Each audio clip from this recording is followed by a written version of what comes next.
સલામવાલેકુમ। મારું નામ અનવર જુમા નોડે કાકાજો અને ખાસ કરીને એક મુસ્લિમ સમાજનો નાનકડો કાર્યકર છું ને સર્વધર્મ સંભાવ મને ને આપણે સૌને ખબર છે કે આપણી કચ્છની જે કોમી એકતા છે એમાં 110% કચ્છનો રોલ છે।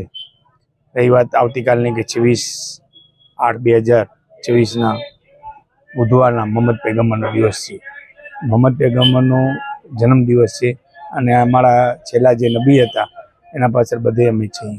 આખી ઉમ્મત છે અમારી મુસ્લિમ સમાજ એ આખા એના પાછળ છે। ખાસ કરીને જ્યારે મોહમ્મદ પૈગંબરનો જન્મદિવસની વાત આવશે ત્યારે ઘણા માણસો એને ઈદનો કહે છે વગેરે વગેરે, ઘણી બે ત્રણ અલગ અલગ ટાઈપનો કહે છે, પણ આ હકીકતમાં 110% ઈદે મિલાદ છે કે મોહમ્મદ પૈગંબરનો જન્મદિવસ છે। એની ખાસ આપણા ભુજ શહેરમાં તો જે પ્રમાણે ઉજવણી થાય છે એ પ્રમાણે પણ કલકત્તા, મુંબઈ, મદ્રાસ કે જે મોટા શહેરો છે એક અનેરી રીતે ઉત્સવ સાથે ઉજવણી કરવામાં આવે છે। ખાસ કરીને અત્યારે આપ સોશિયલ મીડિયા દ્વારા જુઓ છો કે મુંબઈમાં તો બેદ રોનક હોય છે કે જાણે કોઈ મોટો પ્રસંગ હોય મુસ્લિમ સમાજનો। 110% હું હા કહીશ કે મુસ્લિમ સમાજનો મોટો પ્રસંગ છે। મોટા શહેરો જે અમદાવાદ છે, સુરત છે, રાજકોટ છે, ત્યાં પર શાનદાર રીતે ઉજવણી કરવામાં આવે છે। એના ભાગરૂપે કચ્છ ભુજમાં પણ એની ઉજવણી કરવામાં આવે છે। કાલે જ્યારે મોહમ્મદ પૈગંબરનો જન્મદિવસ છે ત્યારે હું દરેક મુસ્લિમ સમાજને, સર્વ સમાજને હાર્દિક શુભેચ્છા આપું છું।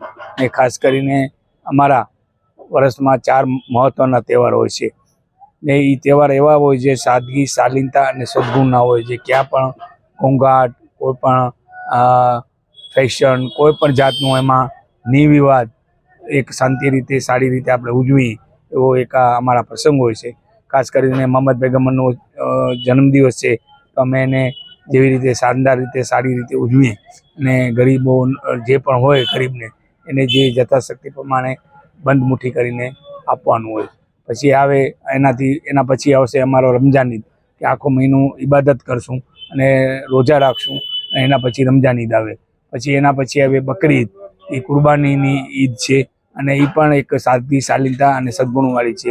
હજી એના પછી આવશે મોહરમ મહિનો, એ મને આપણે ખબર છે કે હસન ને હુસૈનની જે કુરબાની હતી, જે શહાદત આપી આખી દુનિયામાં શહાદત આપી, એના ભાગરૂપે ઉજવણી કરવામાં આવે છે। દસ્ત મજલિસો ભરાવવામાં આવે છે। અમારા તહેવારો, મુસ્લિમ સમાજના તહેવારની વાત કરી તો એકદમ શાલીનતા, સદગુણ અને એકદમ સારી રીતે દરેક સમાજ આપણે શાસક આપીને ઉજવણી કરી છે।